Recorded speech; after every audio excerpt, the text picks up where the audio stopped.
Plex Celsior, everybody. Welcome to Crisis on Earth Plex. It is Multiplex's Arrowverse discussion show where we talk about everything that happened in the Arrowverse. And my God, did a lot happen in the Arrowverse this week because hashtag Elseworlds, baby. Elseworlds happened this week. The big 3-night, 3-part crossover.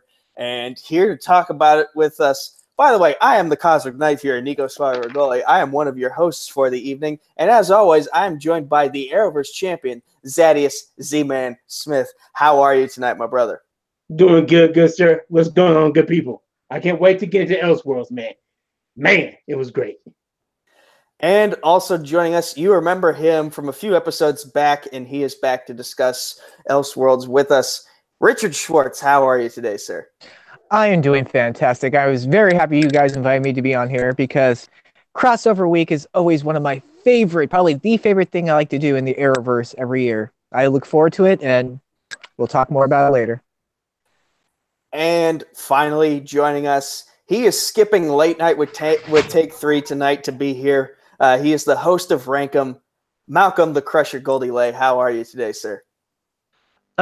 Pretty good. Just looking forward to talking about Elseworlds and even Legends of Tomorrow. So, all right. So, before we get into what happened in Elseworlds, let's go down the list here, and we'll start with kind of the thing that fell flat this week.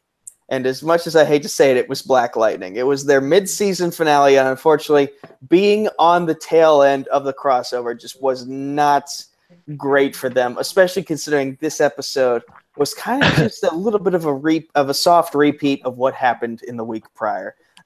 Jen and Khalil are still on the run, and Jefferson and Anissa are still trying to find them, and Tobias Whale still has his goon after them, and yeah, you kind of get the idea. So is there anyone who has anything redeemable to say about this week's episode? And by anyone, I mean Zad, because Richard has not seen it, and Malcolm won't be able to see it until next week because New Zealand. So, so Zad, what can people find redeemable about this episode of Black Lightning? Sir, you just summed up the last 3 weeks of Black Lightning in your sentence right there. However, the best thing about Black Lightning, now I don't want to say best, well, I'll say best for now. Most interesting thing is that there were 2 new characters that were introduced in Black Lightning in a certain way. There was this one guy, there was this one kid played by, well, young adult played by R.J. Seiler. If you know the name, that's the kid who played the Blue Ranger from the new Power Rangers movie, the latest Power Rangers movie. And he's been introduced as a character called Todd Green. And he's a super smart kid. And Tobias has got his hooks in him, trying to like recruit him for some secret mission that we don't know about yet. And that was the first most interesting thing about this week's episode. And then at the very end of the episode, kind of a tease for the next half of this season, we got introduced to another possible Green Light Baby or assassin type of character who, and pardon me, I'm sorry if he's in the comments, but he has the ability to vanish in the thin air, like in a puff of smoke, and then like basically like teleportation in a puff of smoke. And it was him at this bar, and he killed a bunch of people that looked like a gang full of bikers or something, and he basically took everybody out with his little technique and shot them. And literally, that was the only 2 things that were new about Black Lightning this week. Because guess what? Jen, she was on the run last week. She was on the run the week before. And guess what, people? She's still on the run. Merry Christmas. Okay, so basically, out of everything you just said, what caught me the most was, oh my God, the new Blue Ranger from the Power Rangers movie is in this, and I was a big fan of his performance in that movie. I'm a big supporter of the Power Rangers movie, and you know, I when I saw him, I was like, I know you from somewhere, and I like you from that somewhere, but I can't remember where that somewhere is. So thank you, Zed, for finally reminding me what I was forgetting. But yeah, I'm excited to have this kid in Black Lightning moving forward. He's definitely going to add a lot of new things to the table, which is something we could definitely need out of Black Lightning when it comes back. Is we need new things. because, as we've just mentioned, the past 3 weeks have been a little stale. And also with the Vanishing Dude now. Like we had Roth Cornett Jr. doing things with the element in her body, and now we have this new guy who can vanish. So we're getting a lot more metas in this particular show, and curious to see how, because usually in these shows, the more metas that come into existence in one of them, the more complicated things become for the police department. So who knows what could happen for I'm forgetting the police officer's name at the moment. Oh, Henderson? Yeah, Henderson. Yeah, no Henderson this episode, which was a drag, because Henderson's one of my favorite characters also. Yeah, he does add something to all of these. So Richard and Malcolm, I understand you don't have a lot to say about this because you haven't seen the episode, but does the information we've just given you make you want to watch the episode at all? No. I mean, if she's been on the run for 3 episodes already, I mean, why would I want to watch her still be on the run? I mean, as I said sort of before we've been live, I think this episode kind of was in the red place of it. They probably should have had Blackline taken a break and had this mid-season finale next week after Elseworlds, because I think everyone was probably more interested in the Elseworlds, and the other ones probably sort of got lost in that shuffle. And Richard? Oh, absolutely. I want to. Well, I'll watch anything. Like it's just because you're on the run for 3 or 4 episodes doesn't mean it's not going to be entertaining to watch. I mean, it's like saying, like, would you watch Arrow this season for like 3 or 4 episodes when Oliver's in prison, or when Barry was in prison last season? Touche, my friend. Touche. You still Oliver did a lot while he was in prison, though. Yeah, he went through a lot. I mean, just because like people are still on the run for more than 1 episode doesn't mean it's not going to be good and entertaining. And though you guys say it might be lackluster, still got to give it a shot and watch it. You never know. Yeah. I mean, I'll counter that, even though Riverdale's not part of this universe, but in Riverdale at the moment, Archie and Jughead are on the run, and really haven't done anything while they're on the run, so there's that as well. So, I guess I'll need to go back and watch Riverdale now if they slap Malcolm. Well, basically the most different thing outside of the 2 characters I had mentioned that happened this week compared to the other 2 weeks is that Khalil almost died. How did that happen? I guess you 2 will have to watch to find out. Yeah. But unless anyone has anything else to add, we can now get into Legends of Meow Meow. Oh, Zad has something to add. One more thing about Black Lightning. Little special ditty that they added at the end of Black Lightning. Because of the reason, I guess because another show's not coming back until April. Black Lightning next year on January 21st, I think is the day, is coming back on Monday nights after Arrow. So somebody won't nobody will get confused. It'll be on Monday nights instead of Tuesday nights now. Oh yeah, thank you for reminding us of that because I had forgotten that part. However, I did not forget that Legends of Tomorrow. This was their mid-season finale as well, and they are taking a break until April, and I have a feeling it's much deserved for the cast because they go through a lot with these crazy-ass storylines. And speaking of crazy-ass storylines, Legends of Meow Meow. So basically, to summarize what happened, Constantine fucked up the timeline, and then he and Charlie keep repeatedly finding new ways to fuck up the timeline until finally he has to put everything back. He has to destine Desmond to go straight to hell and be possessed by Neron. And my God, the twists and turns that this episode went through. I know we all have a list of favorites to go through, so let's just go down the list here. Zad, I'm going to start with you. Well, I want everybody to rehash of what I'll say. Also, it's just that I loved how it kept how every time they tried to fix the timeline, and by day I mean Constantine and Charlie, because they were I'm sorry, Constantine, Charlie, and little kitty Zowie, little cute cat Zari. Yeah, she was. While they were in the jump ship trying to fix the timeline, like so many times, I think I counted up to 6 times. They realized they would fix it once, and then when they go back into go back to see if it's change, something else would be wrong. Like a new cast member would have died. We got introduced to 2 brand new teams. I'm sorry, 3 technically brand new teams while our legends were trying to fix the timeline. So that was amazing. The custodians of the chronology, the sirens of space time. I'll let the other guys talk more about that. And then I think this one was my favorite: the puppets of tomorrow. And literally everything on their world and their timeline was a sing-song voice. That was beautiful. What about y'all guys? Richard, I know you have a lot to say about Puppets of Tomorrow. Oh yes, Puppets of Tomorrow needs to happen. It needs to be its own. It needs to be its own show.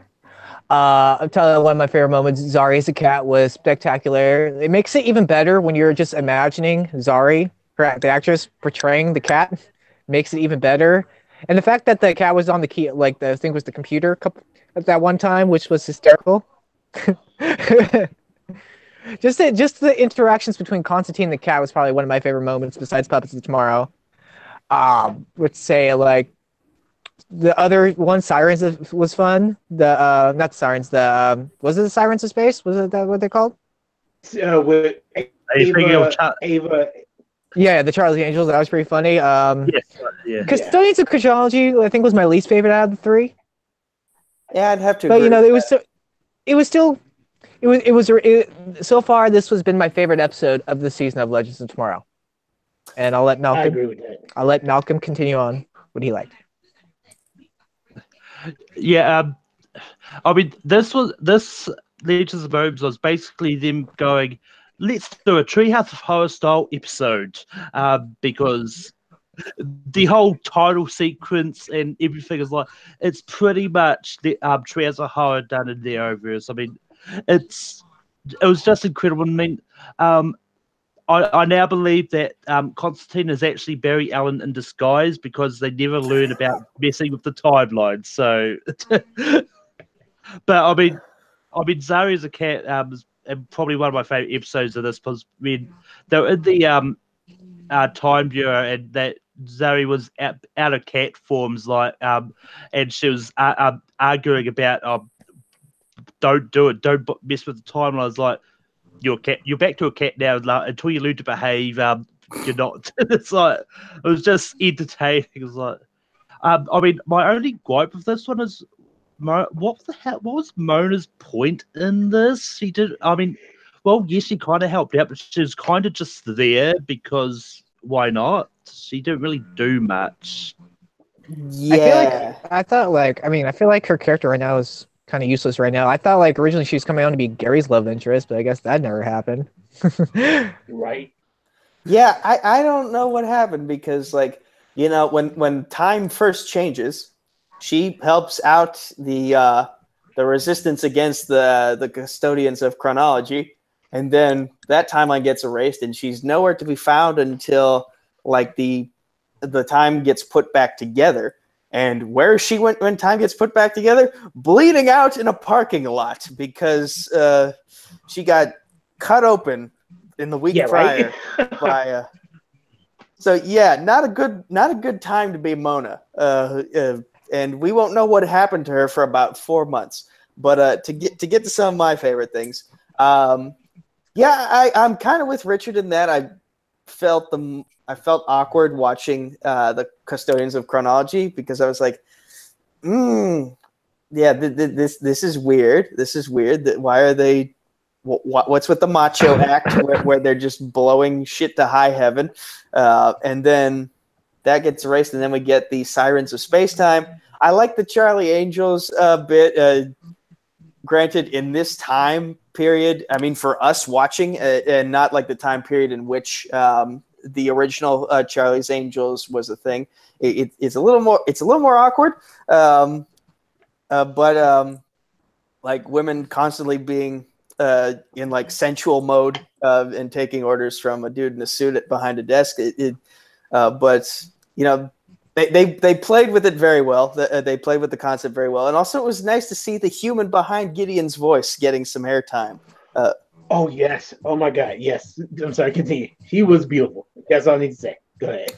Yeah, and I like that. Despite the fact that she was in her human form for a lot of this episode, she still had a robot's mind, and she was still like acting like a robot, and that's weird for me because as someone who has a gigantic phobia of cyborgs. I was perfectly like Zad knows what I'm talking about. I mention it all the time in the House Night Fury chat.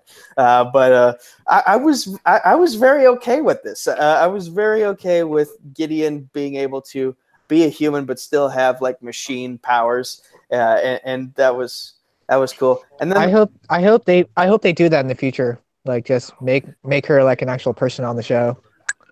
That would be nice. That would be nice. And then of course the puppets of tomorrow. And by the way, using puppet Martin Stein in the week before was a good way to prepare us for what was to come in this episode with the puppets of tomorrow, and the fact that they were all about to start singing.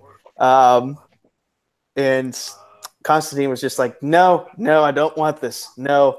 Oh God. That's the second time I think Constantine or Mick has shut down a random burst into song in this season alone. The first being with the fairy godmother. And by the way, the fairy godmother also got a lot of screen time in this episode, which is nuts. Mm-hmm. Yes, you did. And can I add in something real quick? Like sure. you're talking about the sirens, the custodians, and besides the puppets, which makes sense. Like the one thing that kind of irked me as well is like just because like one thing happened in the event, like it shouldn't change their personalities that much. Especially with the sirens in space. That was the one thing that got me confused is like, okay, those 3 people died because of fairy godmother, but their character should not have changed that badly to that type of view. Well, puppets can be more excusable because it could be a spell or something. Well, first off, now I'm thinking, geez, what if the puppets were just like murdering mythical creatures left and right? Like that would have been an interesting sight to see. So much for the Muppets G rating. Anyway, that's another interesting thing that you brought up, Richard, is because basically there was a common theme behind all of these timeline changes, and that's that they didn't have, and we see this at the end, they didn't have Charlie and Constantine to get them used to being around magical creatures. So when a magical creature killed one of their own, it completely changed their entire dynamic of how they approached them.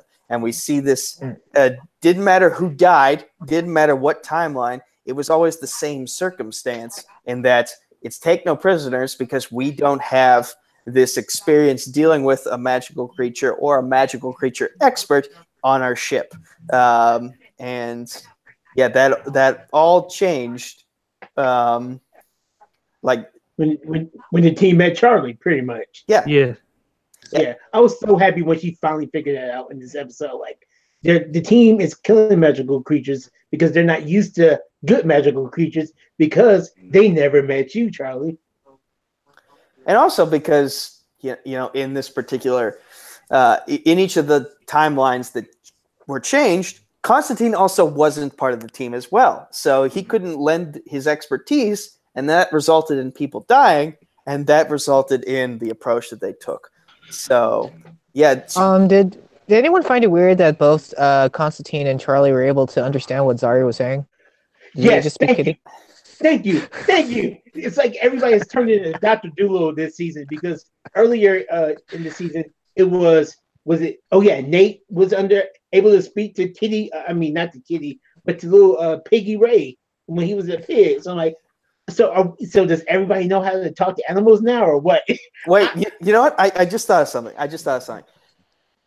If we go back to season 1, Rip Hunter gave them all special like universal translators. So I'm wondering. So like it hasn't been mentioned, but I'm wondering if those translators also apply to animals. I would say it probably does. I mean, it's probably a case of just because they don't mention it doesn't mean that it's still excessive. I think it does. It does probably help with animals. That's hilarious. Okay. Well, that would explain it, though, yeah. But I was right there with you, Richard. I'm like, so we all got that power now, huh?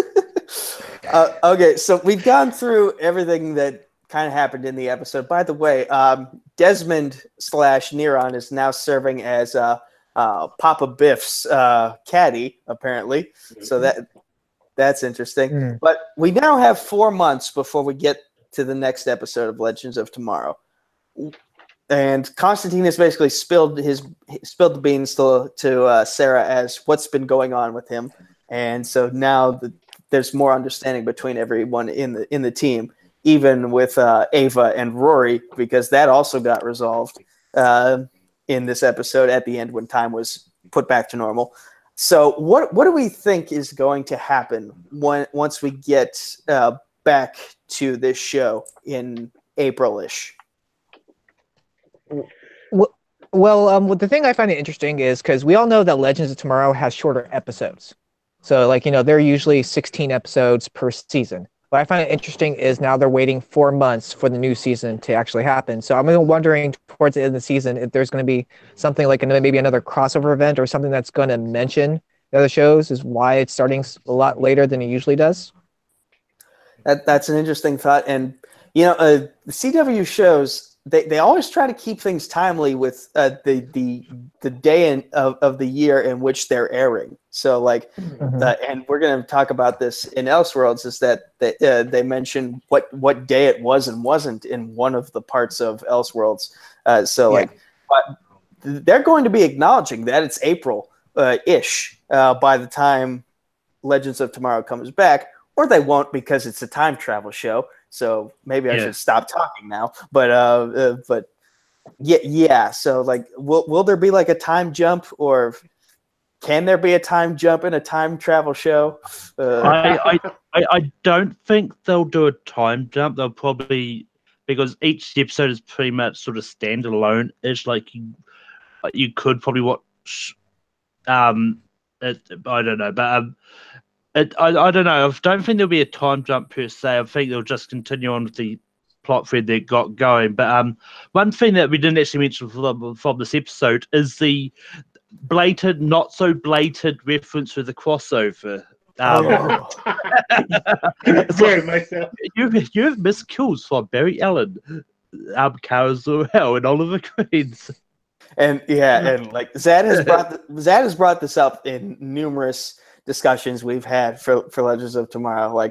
They as the show has gotten older, the fine wine that it is, it doesn't pull punches when it makes references, and they're just saying, oh, it's the annual crossover, we'll skip it this year. So they, even if they weren't in the crossover, they kind of we'll talk about it in probably Elseworlds, but there was a sort of a crossover. Someone from the show was in that crossover, so. And not the person anyone was expecting either. No. So we'll talk about that later. We're talking about already. So Zad, unless you have anything you want to say, go ahead. I was going to say, time jump could be possible. We've had unicorns, fairy godmother, and people turn to kitties this season. I think time jump would be the most normal thing that's been on this season so far. All right. Anyone else have anything to say? The other one is, I'm just wondering, because we all know there's definitely something going on with Hank from, I think it was either last week or the week before that, he was on the phone with someone talking about magical creatures. So there's definitely something up with Hank himself that is really suspicious. Oh, he's basically trying to do what's his name? William Stryker from the X-Men tried to do with the X-Men, which is weaponize them for government projects. That has to be it. He's trying to weaponize those magical creatures, and one of them got away, so he's in big trouble with whoever's signing his paychecks. Suicide Monster Squad. But if that's all we have to say about Legends of Meow Meow, it's time for the main event. Elseworlds! Woo! And we start off with a rare Sunday edition of The Flash. And, it starts out normally, as every Flash episode does, with Barry Allen doing his intro of, my name is Barry Allen and I'm the fastest man alive, blah, blah, blah, blah, blah. And then we don't see Barry Allen. We instead see, what's his name? John Deegan getting laughed out of a conference room by a bunch of professionals saying, "No, we're not funding experimentation on human beings. Get out of our building." And to which he's then greeted by the Monitor, who has this book of destiny, is it called? Book of Destiny. And he basically gives this super powerful multi-dimensional object to this crazy person. And all of a sudden, reality gets rewritten. There's a big thing of red lightning in the sky, and Oliver Queen wakes up quantum leap style in Barry Allen's body and vice versa. And so, yeah, they have no idea how to deal with it. And that sets a gigantic chain of events through the next 3 days. And yeah, I don't want to go back to what we've done in past episodes where we just explain everything that happened, because that means we're going to be here for 2 hours straight. So, Malcolm, I'm going to start with you. Starting with part 1, let's go through some of your favorite parts about Elseworlds. I mean, my favorite part is the both Oliver and Barry's sort of reaction to being in the other bodies. Like, you had Oliver sort of like, "I'm Barry Allen," as like confused, and then you've got Barry on the other hand is like so excited to find out he's Oliver Queen. It's like, "I'm Oliver Queen." It's like, and then you've got John to go, "Yeah, you are." It's like, but yeah, I mean, I kind of feel it was a missed opportunity here because, as we'll get into on the next part, I feel like they didn't need to open with Flash RF90 again that we've already seen 3 times already. But I think they had the missed opportunity to have Oliver Queen do the Flash monologue. Because obviously it was before, but I mean, I feel they could have not they've done it before, but have the John Deegan stuff as kind of a cold open, then you go into the actual Flash opening, then Oliver waking up. So yeah, I think that was a missed opportunity for it. There is an argument to be made that it was a missed opportunity, but granted, if this is part 1, and let's say you're catching someone who is for some reason watching this but has never seen an episode of The Flash before in their entire lives, why are you starting here if you haven't seen an episode of The Flash? That is my question to you. But let's say that person exists and they came into here.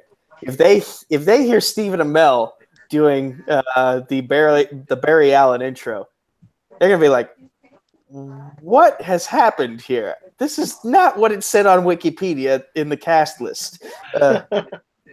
Yeah, well, I mean, I get that. I think it's just one of those ones which, for me, is I mean, let's put it so, I don't think you're ever going to have anyone sort of go into a crossover, sort of straight. Anyway, it was like they're going to want to have some experience with the characters anyway. But anyway, one of my other favorite bits is "Save me." Yes. The whole, and I mean, I actually rewatched Smallville after, and when they're going in there was pretty much a kind of a almost shot-for-shot remake of when they're sort of going into Smallville in the opening scenes of the show. So I was like, and the fact that I used the same set is like, it's really cool. It makes me want to see a new version of Smallville, Tyler Hoechlin and Superman. I mean, I'm still bummed we didn't get Tom Welling in the cameo, but I'm not worried. They managed to throw in a very blatant homage to Smallville, literally canonizing it in the universe now, essentially. Oh, they canonized a lot of stuff. In these Elseworlds episodes. But sticking with part 1, Richard, let's get sweaty. What did you love about this episode? Okay, well, first, I mean, I'm sure I wasn't the only person who skipped that first part opening of the episode where it was the same thing 3 times. So I just kind of moved forward a little bit. But no, obviously, you know, them finding out that they're each other was great. I thought it was funny that Candace's best chemistry with the Flash has been when Steven was the Flash. Because I feel like her chemistry is a lot better this time around. I think one of my favorite moments was the question of all time, I think a lot of us were answering was, where was the toilet in the prison? And we found out where that toilet was, in the Flash prison. That has been the question I've wondered before, so I'm glad they answered it. Like, so they just don't use the restroom. So yeah, like that, I thought that was a funny moment. Obviously, Flash finally getting his revenge 4 years ago with the arrows, getting shot in the back. That was so great, so great. And I love how somehow on this Earth that they don't live on, Barry was able to set that up. When the fastest man alive, now Oliver Queen, was not paying attention. Like Barry just found the time to set this revenge plot up in a farm that he has never been on until this very moment. I mean, okay. Also, I loved also what Malcolm said about the Smallville opening song. That was a great little throwback. I mean, a lot of people I know is talking like in the comments and other pages complaining about, oh, they should have got some of the characters from Smallville. I'm like, Erica Durant's would be kind of hard to explain when she was playing Lois Lane in Smallville. Now she's an alien Kryptonian mother. But like, there was a great throwback without having to like, get the Smallville like cast. The humor in at least the first episode was amazing. I loved the humor in that. That was funny. Just Steven's reaction when Iris kissed him, hysterical. And I'll leave it at that. It was an enjoyable first episode. I enjoyed it a lot. I mean, to bounce off the Smallville cast, I was like, the only other character from the actual Smallville they've actually mentioned is Chloe. So. We can't have her come That's back. not going to happen. Yeah.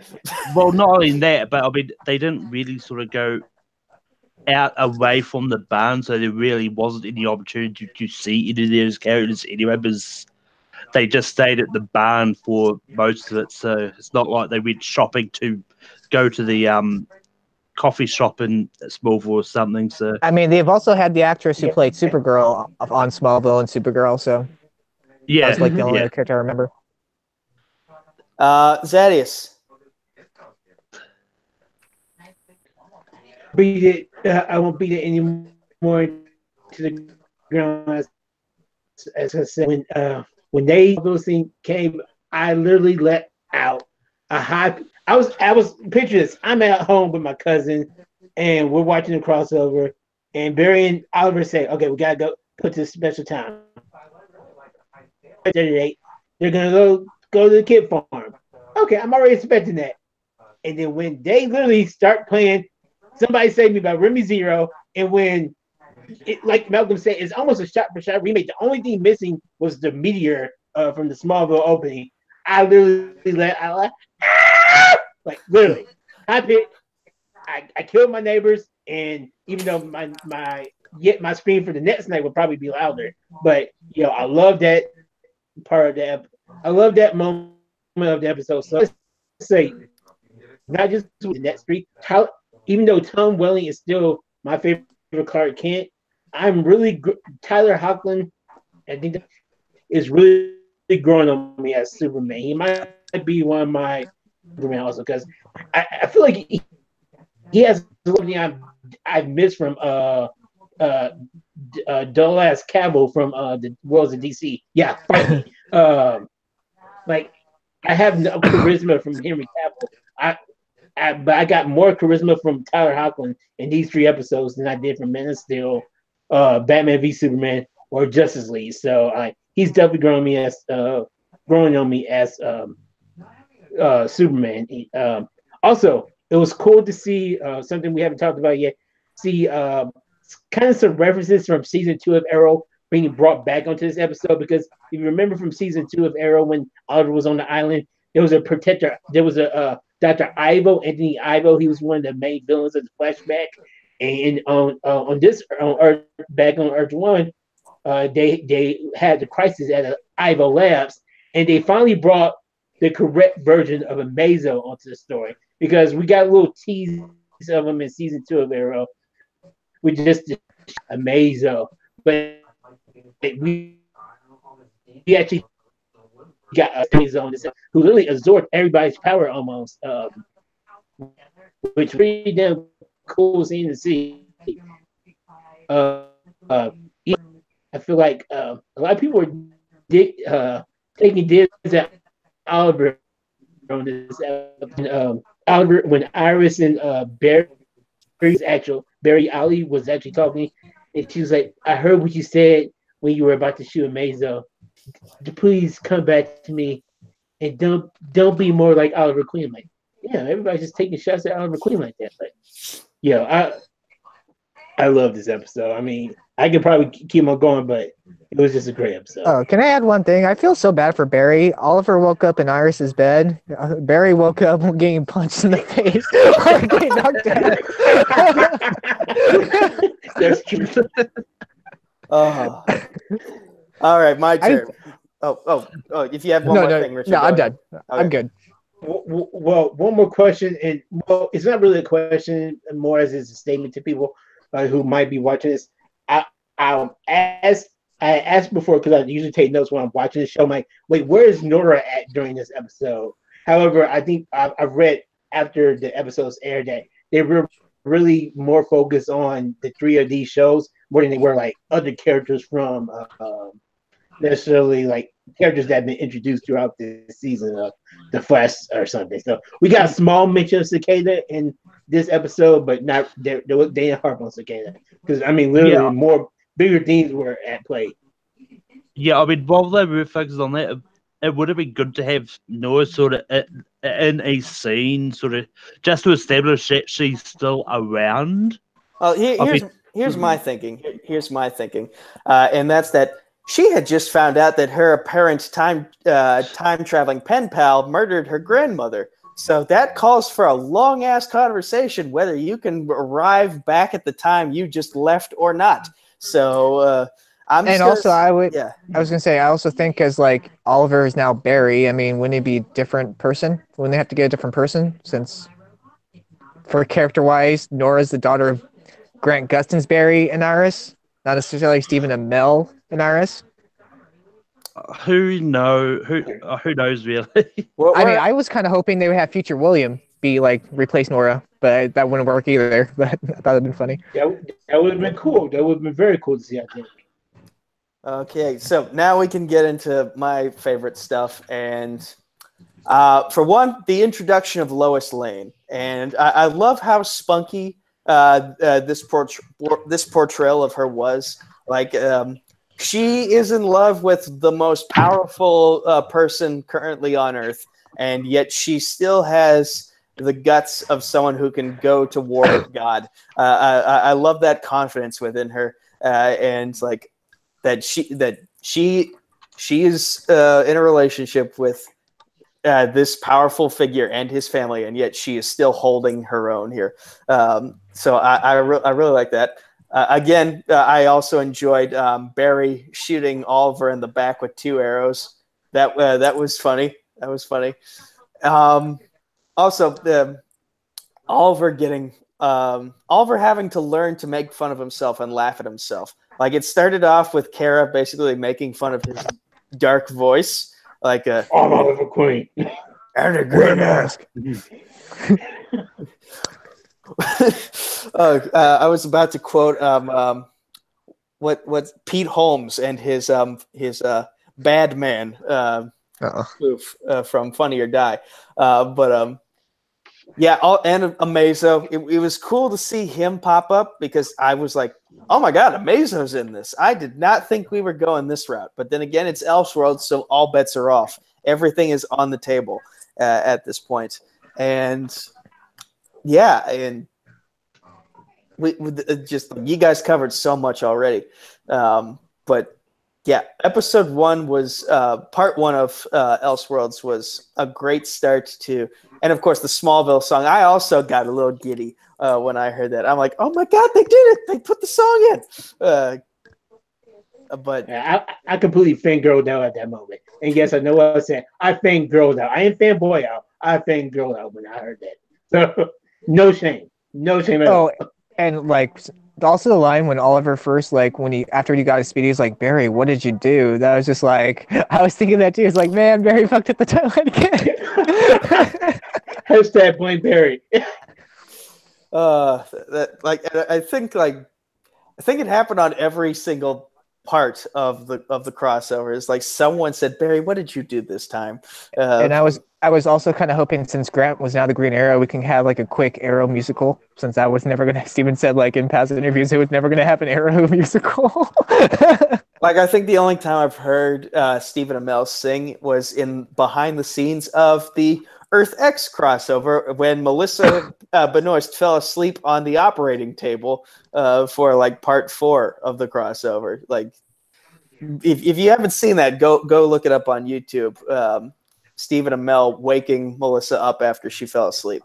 But yeah, part 1 was a great start. We had a lot of fangirl moments and a lot of Easter eggs, and then we went into Easter Egg City for part 2. You might have thought that it was Easter for part 2 here as we go into Arrow for part 2. And yeah, we actually did get the Freaky Friday version of the introduction this time. Grant Gustin did the "My Name Is Oliver Queen" introduction, and we get to see Barry. We get to see Barry Allen's face doing everything Oliver Queen did in prison, which was very funny. And like they kept the secret from Felicity. Like, she can sense something's off, but she doesn't know what it is. And so like, and when she eventually finds out in this episode, she's like, "Oh no, is my marriage doomed because I can't figure out that the person who has my husband's face is not actually my husband?" And then to which Caitlin and Iris are just like, "No, we're used to this shit by now. This is kind of your first time, so don't feel bad," which is great. Of course, it starts off with we got the return of Joe Wilson. No one saw that coming. Not at all. Yeah. And Diggle takes him down. Well, actually, Diggle didn't take him down. He almost got taken down by Joe Wilson, to which the Trinity of the Arrowverses, we should probably call them, comes in and saves the day, to which Diggle is like, "Oh, no. What year is it? If all 3 of you are here, then that means bad shit's about to happen." Right? And he was he was very much right. He was very much right, because Red Lightning had just moved from Star City skies, from Central City skies into Star City. It's following them like a plague. And they figure out where they have to go to find John Deegan and put a stop to all this. They have to go to Gotham, which and they went to Chicago, which is where they shot part of the Dark Knight trilogy to do the production for this episode, which was really cool. And we got so many Easter eggs from so many different eras of Batman. We got the Bane mask from the Dark Knight Rises. We got the Joel Schumacher era Mr. Freeze gun, and we got the bat symbol and from the Dark Knight, I believe. Yeah, from the Dark Knight. It was just so much to geek out over, including one moment at the end, which we will all probably discuss later on. But we should probably save it for later. But better yet, we can all say it in unison after we've said what we all enjoyed about this. But I'll start off with just one thing. I really enjoyed Ruby Rose's portrayal of Kate Kane. I honestly did not know that there is a timeline in which Kate Kane is a cousin of Bruce Wayne. So the fact that they went with this arc to draw parallels between her journey as Batwoman compared to Batman and Supergirl's journey compared to Superman, I like that they have that commonality. And I was reading, and I believe it was an interview on the EW website, and both Melissa and Ruby Rose talked about how thankful they were to have that moment where they could where they could bond in Kate's office and just like talk about the struggles of being related to a more famous cousin and having to deal with that. And they talk about in the EW interview, that's something that we haven't gotten to see in past seasons. Like we see Barry and Oliver having that powwow moment, or Barry and Kara, or even Oliver and Kara at some points or another. But we've never had like 2 female heroes get to have that powwow before. Kara's never had that moment with Sarah Lance. She's never had that moment with Black Canary or anything like that. So that was a special moment right there. And Yeah, I'll let you guys pick up where I left off. Zad, we'll go to you first. That was the chemistry between Ruby and Melissa was great, and even the moment where they came together, and I think they even said Rose Finest, and they shook hands. That was like, damn, this would be. I would not mind seeing Ruby Rose or Batwoman crossing over to Earth 38 from time to time, or just see more team ups of Supergirl and Batwoman. Let the boys stay home. Let's have a girls' night out or girls' day out. Have some reason for Kara to come over to Gotham City, or for Ruby to come. I mean, for Kate to go over to National City, which I admit will probably be a little bit more harder for Kate to do. But hey, it's the Arrowverse. Anything can happen. We just had a TV show where everybody got changed into cats, puppets, and all this stuff. So anything's possible in the Arrowverse. But other than that, there was so many great other things about this episode. Especially, we'll talk about that amazing part at the end. But Arkham Asylum. First of all, Cassandra Jean Amell was in this as Nora Freeze, and I think she did a great job. And she didn't do too much, but she proved that she was a threat a little bit. And if I'm not mistaken, she actually escaped Arkham Asylum during the whole little prison riot and stuff. Which makes me believe, if I can interrupt for just a second, it makes me believe that she is going to be, if not the big bad, she will at least be villain number one for the Batwoman show when they start production for that show in the spring. For those of you who are wondering, they have not started production on that show yet, but they will later on in the spring, starting with the pilot, of course. So I completely agree with you. She would definitely be, if like you said, if not the main villain number one, or maybe just an overarching villain for the whole first season or something, kind of like how Fish Mooney was on Gotham, but better. But also, again, in Arkham Asylum, we got so many Easter eggs. We got when I believe it was Diggle and Oliver were going down the hallway of Arkham Asylum. You saw so many names. You saw Oswald Cobblepot for the Penguin, P. Isley for Poison Ivy. I think it was S. Carlo. It's up. It's something familiar. It was B. Carlo, Basil Carlo, who Clayface. Okay, yeah, for Clayface. E. Nitma for, of course, the Riddler. But the funniest part to me was there was a door named M. Guggenheim, which is for one of the showrunners of the show, Mark Guggenheim, which I thought was just hilarious. That was great. And then also a little bit, I don't want to take too much from the other guys, but there's something that happens with Barry and Oliver whenever they're trying to stop Deegan, that basically leads to Kate having to rescue them. But I'll let the other guys pick them on that if they want to.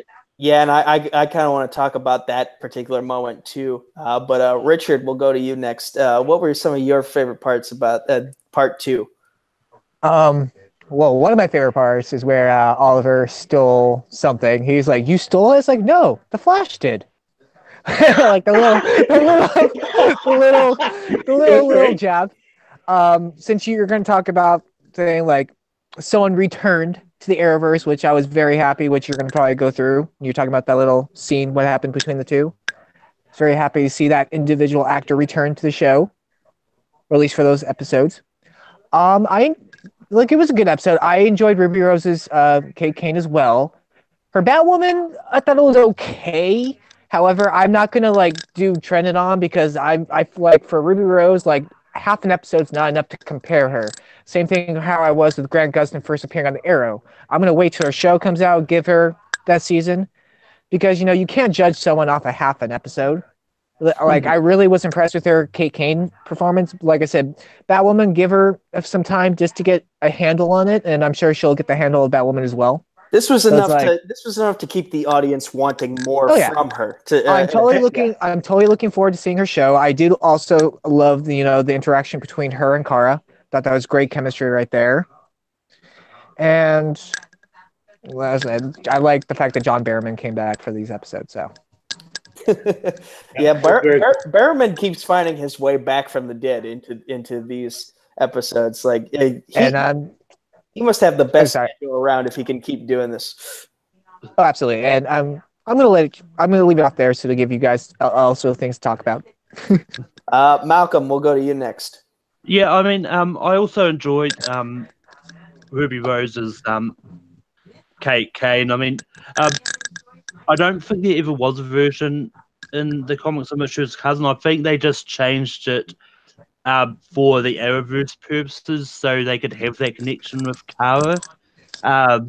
Because it would have been awkward if she wasn't a cousin. So there was that. But I mean, Arkham Asylum was probably my favorite. I mean, for me, the whole second part was probably the weakest part of the Arrowverse. Like, for me, it's cool seeing the Easter eggs and stuff, but I mean, I don't think that nothing much actually happened a lot because it was more of a case of they used it to introduce Batwoman. I kind of wish we got a bit more of Batwoman, whether they found a way to get her into part 3 somehow, as in a cameo or something, would have been cool. But I mean, I enjoyed it. I mean, she was great as a character and she was fun. So I have a correction for you regarding Kate Kane from Kane McMillan. He points out that Kate Kane was Bruce's cousin in the comics on Martha Wayne's side. Why did you say that name? There is in fact a familial relationship.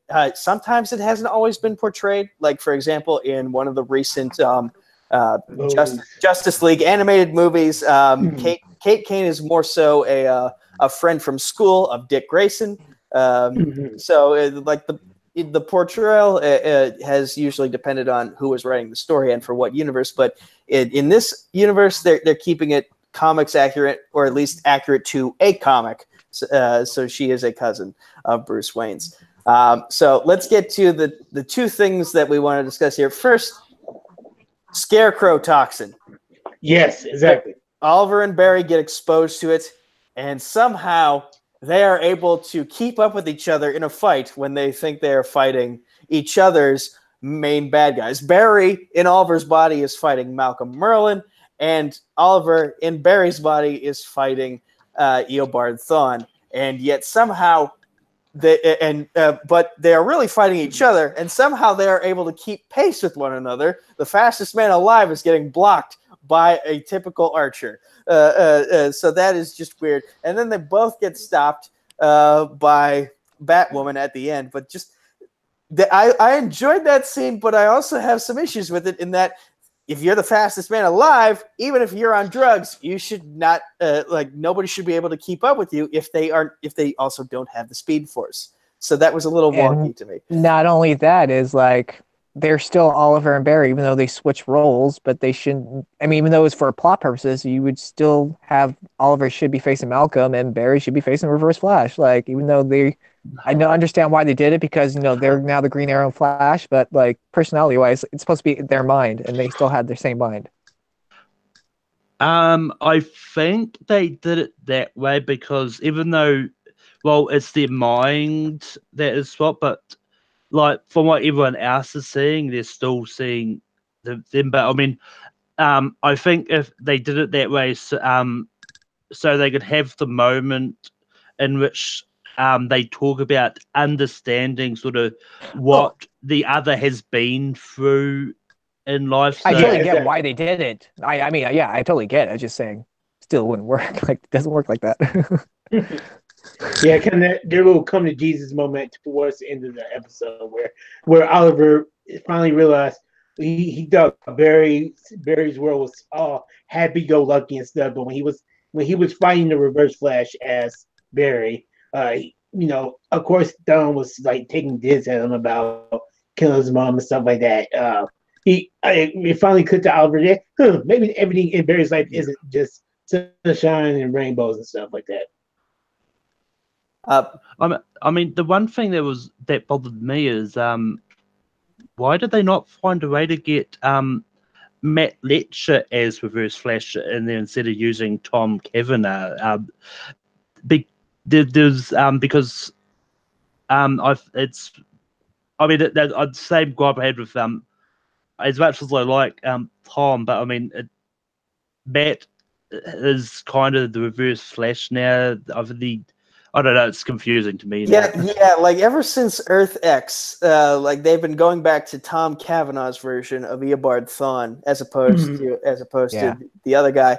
And I like Matt better. Yeah, as the reverse Flash. I also like Matt better as the reverse Flash. So the fact that they've gone back to Tom Cavanagh, and not that there's anything wrong with his portrayal, it's just I feel like Matt has more spunk to when he plays that role, and makes him more intriguing. Whereas Tom Cavanagh, he just goes for the full-on menacing vibe with it. And yeah, that was weird. And by the way, another point from Kane McMillan, who, by the way, I gave you the link to this hangout. If you want to say some stuff, sir. just join this. Just join the stream. Come on. But anyway, he points out that Barry even says in part 1 of this crossover, with his powers, the Green Arrow shouldn't even be able to put a finger on him. So again, that makes this fight that they had while drugged even weirder. We've spent a lot of time on this particular moment.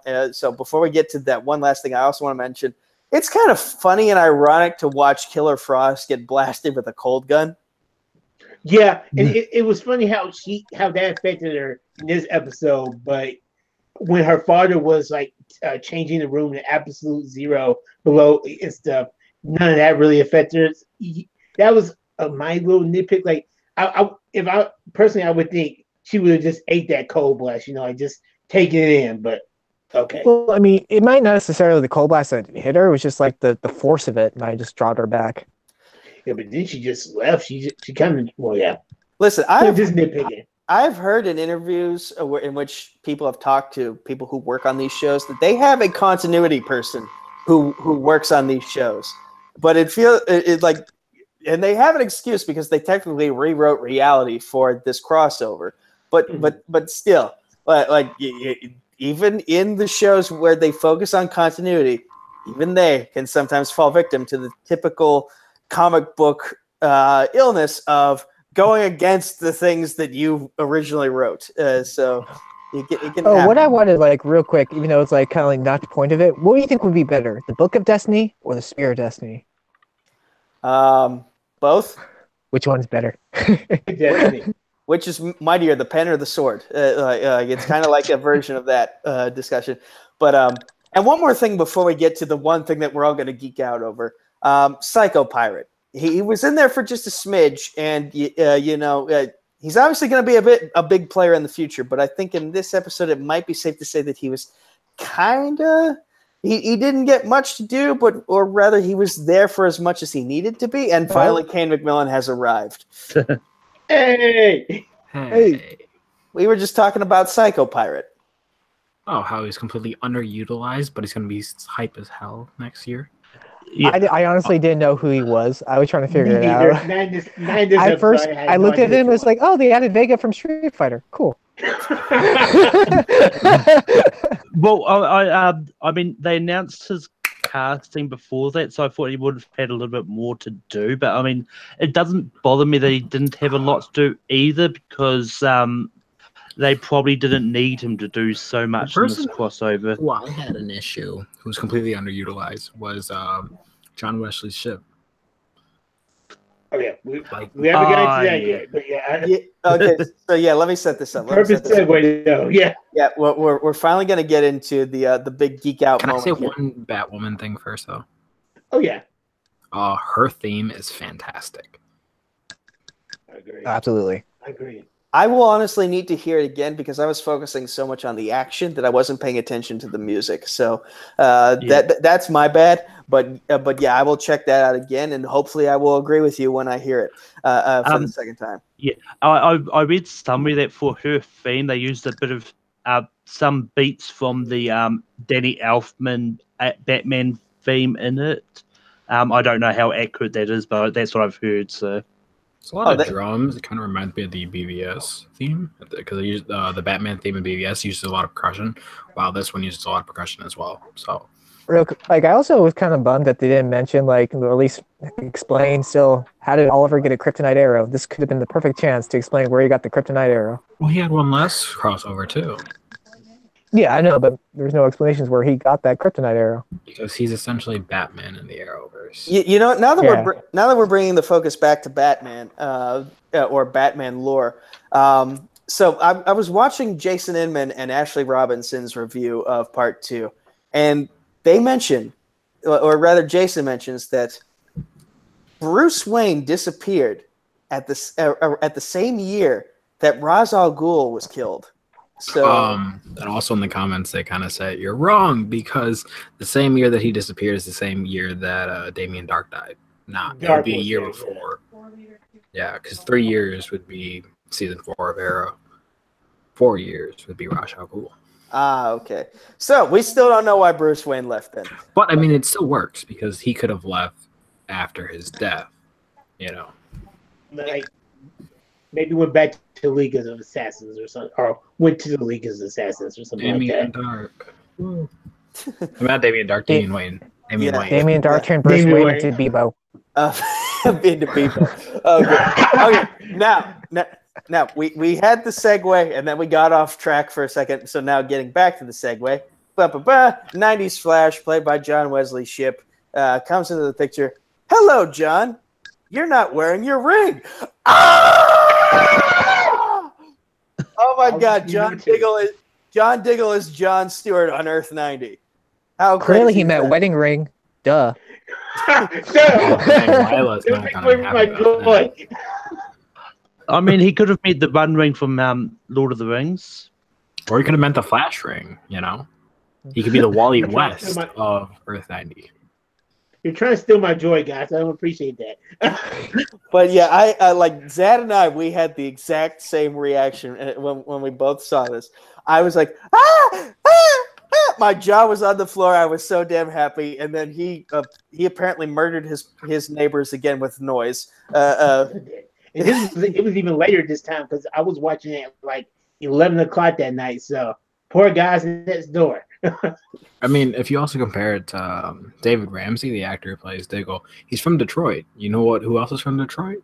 John Stewart. So Stewart. But yeah, like with the implications that happened after Part 3, it makes this particular reveal that much more interesting. Okay, so we had that big reveal. And then we finally have the confrontation between our Trinity as well as 90s Barry Allen. As you will see in the thumbnail at the beginning of this episode, we have that particular shot. They confront the Monitor, who is supposed to be a good guy, but he's making some very terrible decisions for a good guy. So at the end of this episode, reality is rewritten once again, and I don't know why you would give John Deegan the book back, but you did. And so John Deegan uses that book to turn himself into evil version of black-suited Superman. And Oliver and Barry are now the Trigger Twins, which is a big throwback to early DC Comics, which was like a Western brother duo who are masters of shootouts. But we're at this point, and then we get into Part 3, which was it started off with another unique intro of John Deegan saying how he became Superman, and like we see that he was that crazy doctor that tortured people, but he felt he was destined for something greater, and he uses the Book of Destiny to become Superman, and we just get a lot of chaos in this episode. Like this is definitely the most Tyler Hoechlin has gotten to do since being signed to the Arrowverse, and it's a good thing that it's taken him this long to get so much to do, because it means he's not upstaging Melissa Benoist's portrayal of Supergirl, and you don't want him to upstage her. But in this case, he got a lot of screen time. He got a lot to do. He was the main focus of making sure reality was set back to normal. And so, Kane, now that you're new to the desk, I want to go to you first. What were some of your favorite parts of Part 3? First one, shout out to Gary. They only Yay. predicted that when he posted something on Instagram that said Gotham on it a while ago. So hey, kind of spoiled that, Gary. But yeah, I like this episode a lot. It concludes a lot of things, so it kind of leaves you wanting more. I think the standout in this one is either Tyler's acting or Steven's acting, because the confrontation that Steven has with the monitor, and the monitor's just like, you're just expecting me to like listen to you, all you're doing is yelling, and I'm a god. And he's like, well, how many people have yelled at you before? I thought that was really cool. And then Tyler's acting like where he's Superman and he's also Deegan at the same time. And I think it's really cool because essentially he's acting against himself, and that's really cool. Malcolm, we'll go to you next. Yeah, part 3 had a lot of great moments. I mean, the reveal of Gary in the bar is like, I wasn't expecting it as like just one of those ones that when I saw it, I went crazy. And Cisco as a crime lord is incredible. And I mean, the other thing which is I'm happy with is Caitlin got a lot to do with this crossover, more than she has had to do with the other ones. So Yeah. And I mean, the other thing I think is which kind of bugged me a little bit, because it wasn't really explained, is how did Lois, Brainy, and Martian Manhunter make breach and come into Earth 1? Well, Supergirl has that little breach The device. extrapolator. True. Extrapolator, yeah, there we go. I just didn't know she left it behind though. That's what I was getting at though. I'm sure they have more than one. Like since like last year's crossover, I'm sure they made them more than one. Yeah, and there's probably one of the DEO, and it's like, hey, Brainy, bring this over on your way over, kind of thing. I just want to ask you guys for 1 sec. Am I crazy, or when he went through the breach, did Martian Manhunter have blue skin? No, it was green. It was green. His CGI definitely looked different than normal. Yeah, I mean, it might have just been when it was coming out, just the glow of the breach itself, maybe messing with his skin itself. So, okay, because I feel like something was off. Zad, you look like you want to say something. And there's just one little nitpick I want to say about this episode, and I could be completely wrong also, but now that you brought Martian Manhunter into the picture, there was a moment in the episode where he saved a woman from getting, I guess, fricasseed pretty much by an explosion nearby.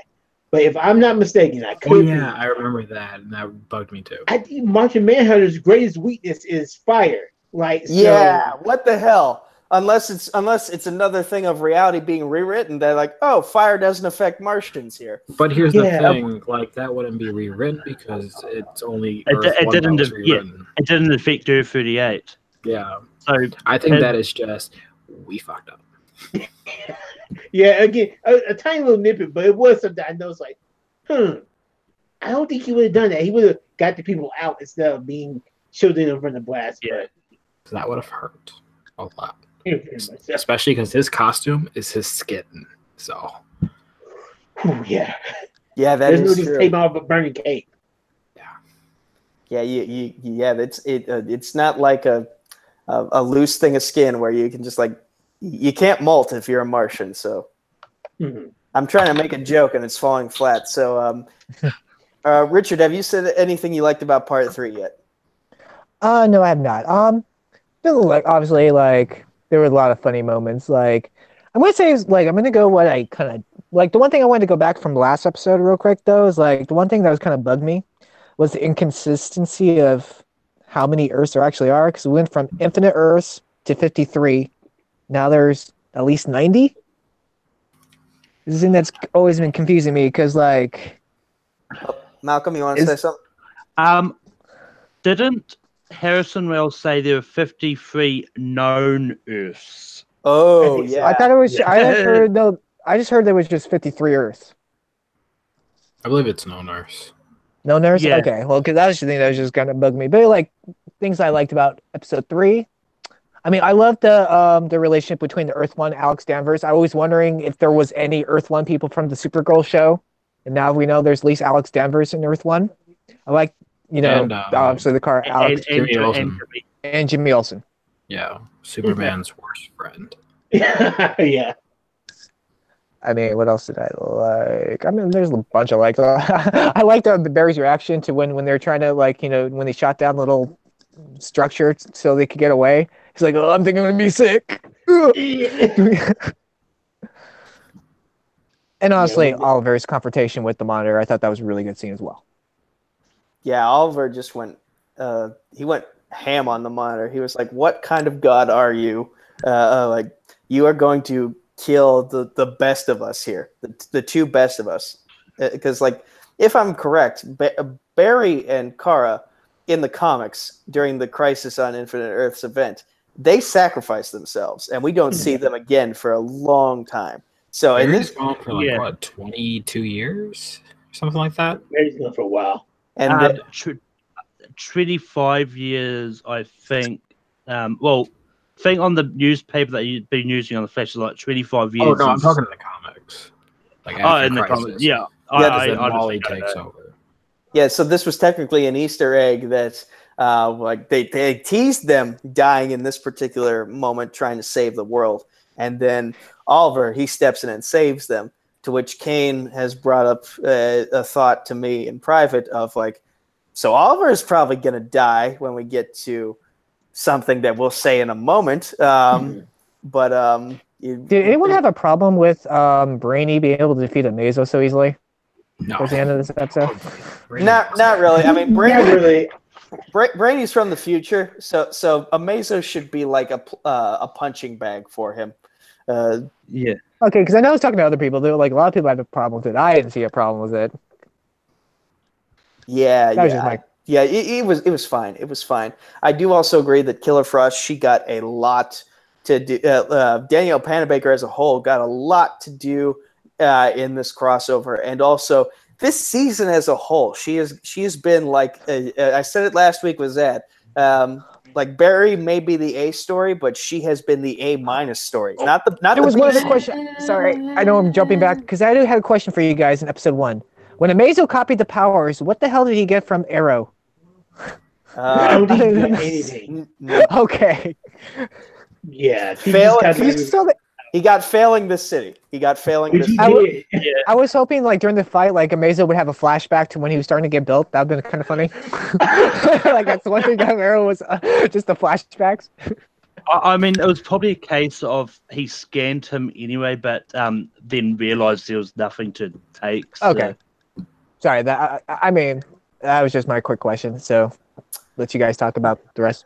Okay, so they stop John Deegan. They destroy the book with a special arrow, and yeah, reality is fixed. Reality is fixed, and the episode ends in several interesting ways. For one, Lois is pregnant. Lois Lane is pregnant, and they obviously cannot be on Earth for when this baby starts kicking because that will be a very, very terrible experience. Getting kicked by a Kryptonian from the inside, my God. It could be Brightburn Part 2. Sorry. So they're going to Argo, where Superman will be enjoying a semi-retirement, and he, as they're having a cookout in the Fortress of Solitude, the one place where it's kind of too cold to cook things, but then again, you're dealing with a dude with heat vision, so you can make up for it there. But he still had a classic barbecue anyway. So he takes one of the coals, heats it up, crushes it, Diamond puts it in a little thing, and he gets down on one knee. And before he can even say anything after her name, he just kisses him, and he's just like, "Really? Oh, that's all I had to do?" She's just like, "Yes." And then he's like, "I like this directness." And yeah, so they're going to live happily ever after, we hope. So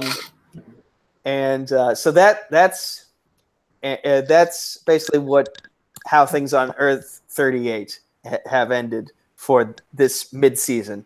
Kara is comfortable in herself now. We know that no matter what Earth, she and Alex will always have a relationship of some kind.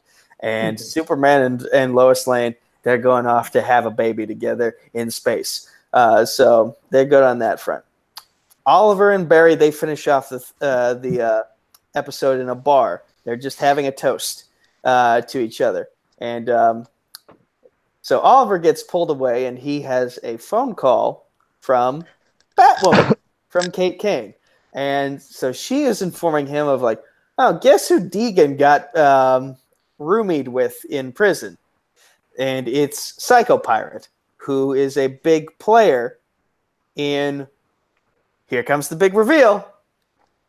He's a big player in the comics for what our next big, massive crossover event will be. Crisis on Infinite Earths. And yes, sir. My God. So with everything that's been revealed... Oh, by the way, Malcolm's computer reset itself. He said what he needs to say. So thank you, Malcolm, for being on the stream. We appreciate you for being on as part of this discussion. But yeah, we now know that the next big event will be Crisis on Infinite Earths. And, you know, they've kind of teased it in their own little ways for a long time, especially on The Flash. With that newspaper of Barry disappearing, and the year as to when he disappears keeps changing, especially with the introduction of Nora and her having changed the timeline. It makes it that much more of a question of when is he going to disappear? When is he going to disappear? Or will he disappear? Will he have saved himself from disappearing? And we also know from when Barry first ran through the Speed Force, and we see all those little bubbles of other dimensions. We saw Smallville. We saw the 90s Flash. We've seen maybe a couple. I can't remember, but I think there might have been a couple cartoon episodes or so. There was the Linda Carter Wonder Woman era. So now our minds can just run wild as to what is going to happen on Crisis on Infinite Earths, and whether or not it will lead to some of the flash forwards that we've been seeing in Arrow, because like Oliver Queen is apparently gone in that era. Felicity Smoke is apparently gone in that era. So like that's another question is, do the events of Crisis lead to those flash forwards and that dystopian Star City that we've been witnessing? Like there are just so many questions. Like, will we finally see Tom Welling and Michael Rosenbaum come back and reprise their roles from Smallville for this big Crisis? And Kane, I'm kind of stepping on your toes here because you obviously have some ideas that you want to propose and things you want to say. So go, the floor is yours. Oh, you don't have to do that. But yeah, I mean, there's a lot of like possible, opportunities that can arise. I think the most obvious one that is going to cross over is going to be Black Lightning. I think that is just 100% the most obvious because it's on the CW. But will we get stuff like Swamp Thing and Titans and Smallville? I don't know. I'm checking Titans IMDb right now to see if there's any characters who have also appeared in the Arrowverse, and it does not look like it. So I think if they were to add anyone, they don't have to recast or be like, why are you a different person? I mean, they should just say they're different from a different Earth. But so yeah, that could be really interesting. Be like, hey, Titans is a thing, and Titans has stayed away from Speedy / Arsenal and Wally West. So maybe this is why. There's another show I can think of too. It only lasted one season, but Birds of Prey.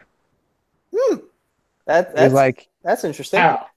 That's because it only had a season, but it also doesn't have anyone in the Arrowverse, and I mean, kind of Birds of Prey kind of has to do with the Canaries.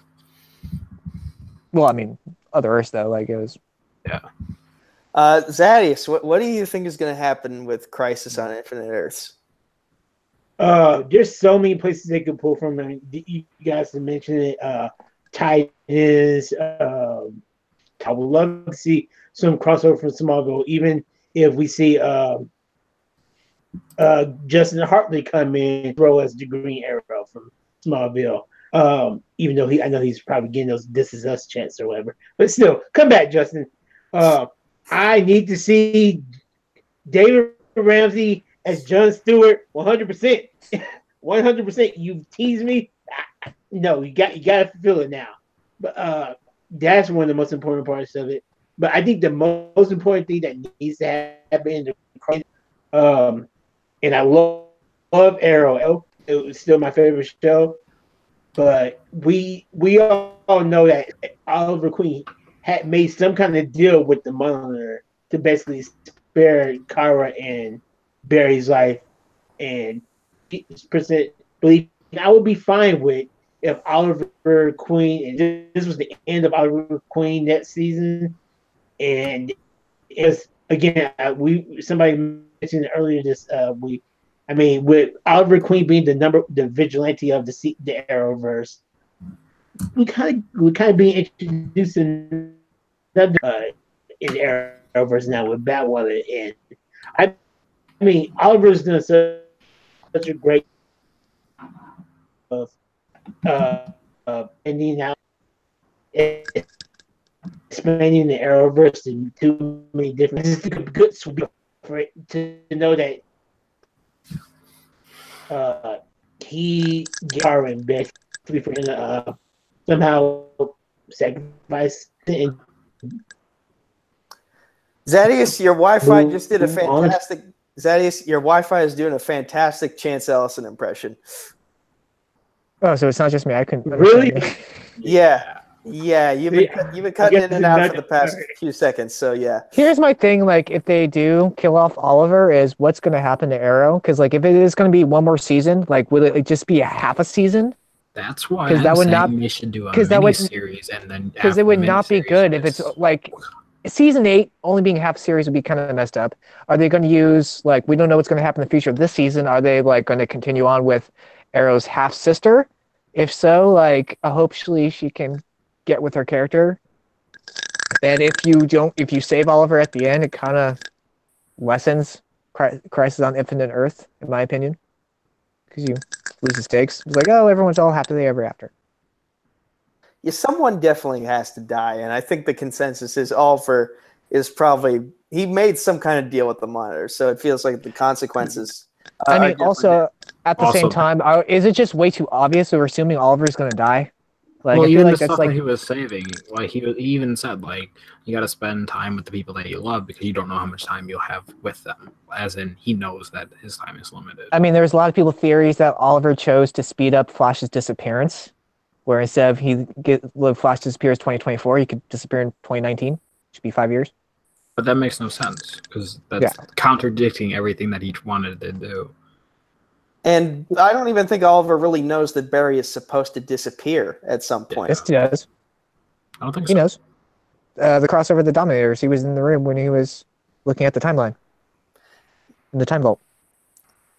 Yeah, but didn't the timeline change afterwards? Because like that was right after Flashpoint, so like he was probably showing Oliver, hey, it still showed Flash vanishes and Crisis. It just the only thing that changed was the byline of who wrote it.